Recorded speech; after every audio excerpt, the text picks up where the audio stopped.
గుర్తుపెట్టుకోండి, ఈ 2026 సంవత్సరంలో రూలింగ్ నెంబర్ 8 వాళ్ళకి మీరు చేసేటువంటి పనులు అనేటువంటివి పాజిటివ్ మంచి పనులు, ధర్మ కార్యాలైతే గనక ఆ ఫలితం అనేటువంటిది రెట్టింపు ఉండబోతుంది.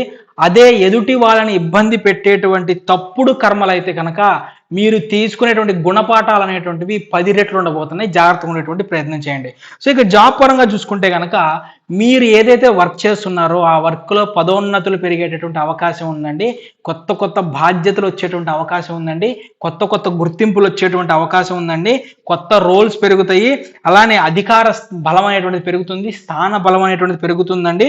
ఖచ్చితంగా ప్రమోషన్ లిస్ట్లో కనుక మీరు ఉన్నట్టయితే ప్రమోషన్స్ వచ్చేటువంటి అవకాశాలు కనిపిస్తున్నాయి. పెద్ద పెద్ద ప్రాజెక్టులు కూడా మీ చేతిలోకి వచ్చేటువంటి అవకాశాలు కనిపిస్తున్నాయండి. జనవరి, ఏప్రిల్, ఆగస్ట్ అలానే నవంబర్ నెలలో చాలా బాగుండేటువంటి ప్రయత్నం ఉంది.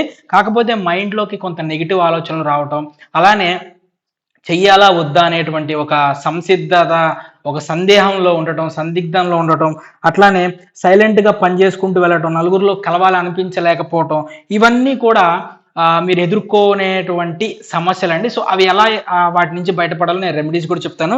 No problem.